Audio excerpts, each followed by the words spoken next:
다른 어떤 또 현상이 벌어지냐. 첫 번째가 이제 이 균등 배정으로 인해서 벌어지고 있는 아까 말씀드렸던 것처럼 고액자산가들은 고액자산가 입장에서 보면은 공모주 시장을 아니 예전에는 내가 한 100억 하면은 그 비례해서 한 주식 뭐 경쟁률이 높으면 한 1억 원어치 받았는데 따상 가면은 한 1억 벌고 했는데 지금 그게 안 되는 거잖아요. 그러다 보니까 어떤 편법을 쓰냐면은 운용사, 사모펀드 운용사가 우리나라에 엄청 많거든요. 조그만 운용사들. 그 운용사에 어떻게 하냐? 우리 고액자산가인데 나 고액자산가인데 나를 위한 전용 펀드. 그러니까 전문 투자자 펀드를 만들어 달라. 사모펀드를. 왜요? 펀드로 하면 뭐가 달라요? 뭐가 다르냐면은 공모주를 이렇게 청약을 하면은 기관 투자자에 배정되는 게 있고 개인 투자자에 배정되는 게 있거든요. 아, 예. 근데 보통 개인 투자자보다 기관 투자자에 배정되는 게 60% 정도고 개인 투자자는 20% 정도고 나머지 20%는 뭐 우리사주 조합이라든가 이렇게 가져가는 구조거든요. 근데 이게 문제가 뭐냐면은 이런 방식은 OEM 펀드, 그러니까 주분자 생산을 해서 만드는 그 펀드를 OEM 펀드라고 하거든요. 근데 이게 위반의 소지가 있어요. 왜냐하면은 운용사는 본인의 고유한 운용사 고유의 권한이거든요. 그래서 이제 펀드를 조성하거나 뭐 펀드 전략을 짜거나 뭐 이런 운용의 전략을 가져갈 때 있어서 운용사가 판단을 해야 되는 게 자본시장법에서 규정한 법입니다. 그러니까 펀드가 내가 이런 좋은 상품 있는데 가입하실래요? 요건 되는데 투자자가 나 이거 투자할 거니까 네가 이 펀드 좀 만들어봐. 이건 안 된다는 거죠? 그렇죠. 이게 뭐 원래 OEM 펀드라고 하면은 이전에는 어떤 문제가 있었냐면 예를 들어서 뭐 정말 규모가 큰 은행이 우리 고객 좀 모아야겠어. 좀 사모펀드 괜찮은 거 없나? 이거 해외에서 이거 뜨는데 운용사 하나 찝어가지고 이런 방식으로 펀드 만드세요. 이런 OEM 펀드는 그냥 빼도 박도 못하게 제재를 할 수 있거든요. 그래서 금융당국이 그 경고를 했어요. 이 투자자 그러니까 요청을 받아서 펀드 만들지 마라. 이거 OEM 펀드 소지가 있다. 이거 한번 경고를 했고 그 다음에 또 어떤 그 부작용이 있냐면은 이게 운용사가 자기 고유의 재산으로 일단 공모주 신청을 해요. 청약을 걸어요. 네.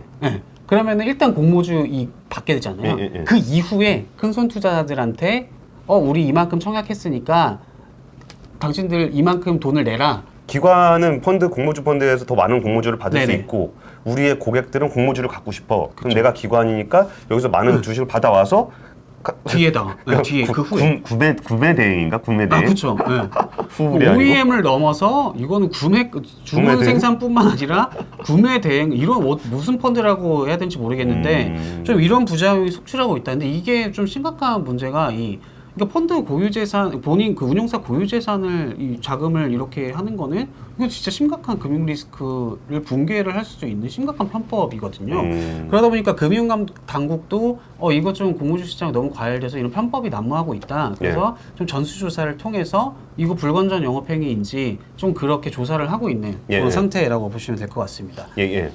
그리고 그렇다면 이게 뭐 지금까지 정리해드린 게 뭐 MTS 마비되고 뭐 계좌 개설 제한이 되고 그리고 뭐 그 큰 손 투자자들이 뭐 사모펀드 편법으로 만들어서 뭐 이렇게 운영하고 이걸 떠나서 이거는 뭐 이것도 문제지만 더 큰 문제 같은 경우는 이게 유통시장 그러니까 기업이 상장한 이후에 이 주가가 너무 엉망이 돼버린다라는 거죠. 그러니까 공모주에 너무 많은 사람이 몰려서 가격을 쫙 올려놓으니까 맞습니다. 그 이후에 유통시장이라고 있는 시장에서 거래하는 사람들이 살 때는 주가가 힘없이 꽂힌다는 거죠.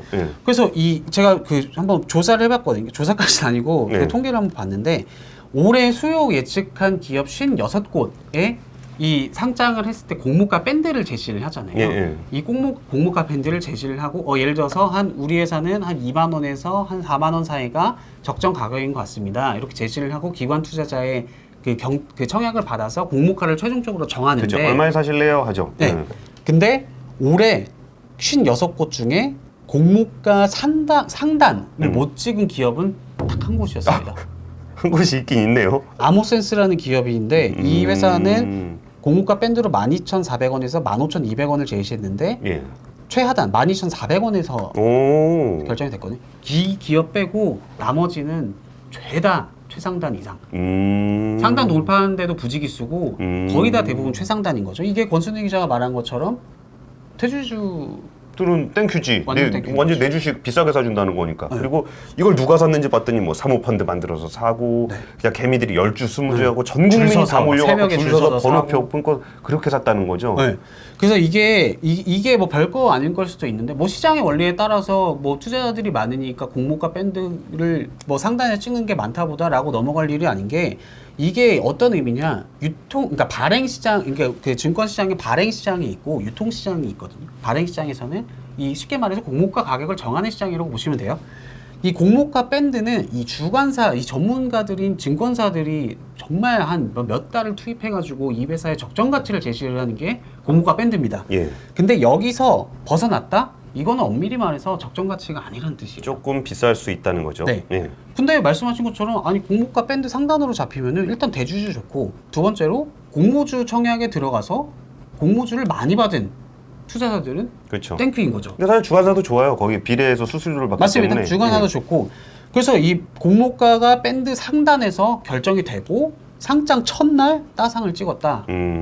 이러면은 제가 공모주 투자자더라도 안 팔 이유가 없는 거죠. 그렇죠. 네. 네. 그러다 보니까 그 저번에 카카오뱅크 사례에서 말씀드렸던 것처럼 이게 그냥 지금의 공모주 시장은 뭐 기업 가치가 어떻고 이 기업의 현재 실적이 어떻고 미래의 전망이 어떻고 이런 분석이 먹히지 않고 상장 첫날 따상이 되냐 안 되냐 그냥 그런 머니게임으로 현재 전락해버린 상태다. 그리고 던져버리고 나면은 네. 그 다음에 주식 투자를 그냥 주식 시장에서 하시는 분들은 그거 만약에 잘못 잡으면 그냥 밑으로 꽂히는 거죠. 그 네. 통계도 제가 한번 뽑아왔거든요. 아, 예. 공모가 대비로 해서 현재 상장 이후 주가를 보면은 대부분의 기업, 대부분은 아니고 한 60%, 70% 기업은 공모가보다는 현재 주가가 높아요. 공모가보다는. 예, 근데 공모가보다는이라는 말이 되게 중요한 게 그러니까 처음 9시 네. 그 시작한 날 9시 가격에서 공모가 수준이다 그러면 반토막 났다는 얘기입니다. 여기서. 맞습니다. 네. 공모가 대비뿐만 아니라 시초가 대비해서 지금 현재의 주가가 높은 기업이 얼마나 되냐 보니까 23%. 그러면 5개 중에 4개는 시초가 대비 지금 밑으로 내려와 있다는 그쵸. 거네요. 시장에서 주식을 잡은 사람은 물렸다. 네. 그러니까 이게 공모주 균등 배정이라는 게 물론 그 취지는 이해를 해요. 이게 국민들의 어떤 그 일반 투자자들의 공모주 투자 기회를 넓히겠다. 예. 뭐 이런 취지는 이해가 가는데 하지만 이게 발행 시장에서 워낙 과열이 되다 보니까 이 유통 시장에서도 어떻게 보면은 유통 시장으로 올라오면은 더 많은 개인 투자자들이 있는데, 예. 근데 이분들이 만약에 아무리 내가 뭐 예를 들어서 카카오뱅크 아니면 뭐 앞서 상장했던 SK 뭐 IET 이 기업 너무 좋아. 그래서 상장 공모주 청약은 비록 못 받았지만 상장 이후에 뭐 좀 괜찮을 것 같아. 그러면 사면은 이제 근데 이게 사기가 주저가 된다는 거죠. 그렇죠. 워낙 이게 상장 첫날 뛰어버리고 뭐 대주주가 팔진 안 팔는지 모르겠지만. 이 개인 공모주들이 던지고 뭐 거기에 참여했던 이 OEM 펀드 큰손 투자들이 만든 OEM 펀드들이 던지고 그 다음에 기존에 있었던 뭐 투자 조합이라고 해가지고 기존의 기관 타자들이 막 이렇게 던지고 벤처 캐피탈들 이게 뭐 1년 뭐 락업이 그러니까 유통 제한이 걸려 있는 게 보통 한 6개월 1년인데 이때까지는 이 물량이 대기 물량으로 남아 있어서 사기가 쉽지가 않다는 거예요. 그러니까요. 뭔가 이게 공모주 투자자들도 있지만 그 소수의 벤처 캐피탈이라든지 대주주라든지 그러니까 일반 투자자들이 접근하기 어려운 영역에서 가격을 엄청나게 올려서 던지고 네. 그러면 수많은 일반적인 사람들이 접근할 수 있는 주식 시장에 와 있을 때는 이미 그 주가가 고점이 돼 있다는 거죠. 맞습니다. 그래서 그걸 누구나 다 접근할 수 있는 투자 시장에서는 너무나 비싼 자산으로 나와 있어서 이게 공모주 과열, 그러니까 공모주 과열이라는 게 사실 시장 과열은 뭐 언젠간 떨어질 수 있다라는 것 때문에 우려가 되는 거라 이게 사실 지나고 나서 문제가 되는 거지 과열 자체, 그러니까 과열이라는 현상 자체가 문제가 되는 건 아니에요. 근데 공모주 과열 같은 경우는 공모주가 과열됐다는 그 말 자체가 유통시장에서 박살날 수 있다라는 맞아요. 위험을 깔고 있기 때문에 그래서 공모주 과열이 조금 위험하게 좀 느껴지네요. 맞습니다. 예. 그래서 그나마 뭐 좀 긍정적이라고 제가 생각이 드는 부분은 최근 들어서 이 SK IET가 따상에 실패를 했었잖아요. 예. 그러니까 지금은 조금 공모가만큼 주가가 올라온 것 같은데, 근데 그때를 기점으로 그 일반 투자자분들, 그러니까 공모주 청약을 못 받았다 하면은 이거 유통시장에서 사면은 이거 우리 손실을 볼 가능성이 크다. 그래서 이 공모가에 대한 지적, 고평가다. 그러니까 크래프톤 같은 게 대표적인 거고. 그다음에 오늘도 이 카카오뱅크 같은 경우도 오늘도 유안타증권에서 어떤 애널리스트가 이거 비싸다라고 대놓고 얘기를 하던데 예. 근데 사실 애널리스트라고 하면은 뭐 여러분들 잘 아시겠지만 기업의 쓴소리를 잘 못해요. 그렇죠. 왜냐하면 증권사에서 영업을 해야 되고 이 법인 쪽에서는 이 해당 기업과의 거래가 중요하기 때문에 근데 카카오뱅크라는 엄청난 이 국민적인 관심을 받고 있는 기업에 이 쓴소리를 증권사 애널리스트가 쓴소리를 할 정도로 여기서 너무 쓴소리나 하면 너무 비싸다. 비싸다. 대놓고 이거 비교 기업 적절치 않다. 음. 이 카카오뱅크가 제시한 이 어떤 자본 확충 속도로는 이게 그거에 비교해 봤을 때 현재 공모가 수준은 너무 과도하다라고 대놓고 썼거든요. 그 정도로 지금 현재 공모주 시장에 대한 좀 우려. 그러니까 이게 코로나19 터진 예전에는 유동성이 많아서 유동성 파티네 이러면서 조금 긍정적인 면을 많이 좀 조명이 됐다면은 최근 들어서는 이게 너무 공모가 고평가되고 있는 거 아닌가? 이게 유통시장에 와서 손실 보는 투자자들이 너무 많은 거 아닌가? 좀 이렇게 점점점 과열됐다가 이성을 그나마 찾고 있는 시점이라 예. 그게 조금 그래도 긍정적이다라고 좀 볼 수 있을 것 같습니다. 예.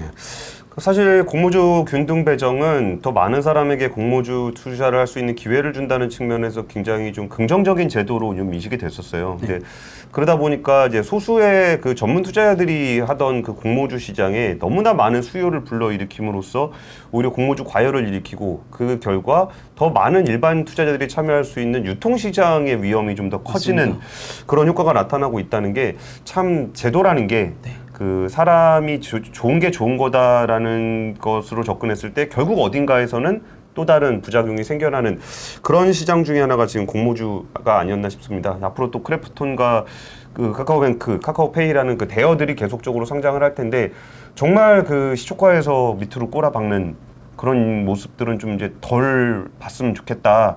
그리고 정말 공모주를 받으신 분들 아니면 그때 이후에 시장에 가셨던 분들도 기업의 성장과 함께 자신의 자산이 불어날 수 있는 그런 시장이 됐으면 좋겠다는 바람을 가지면서 오늘 준비한 얘기는 여기까지입니다. 지금까지 박채영지였습니다. 감사합니다.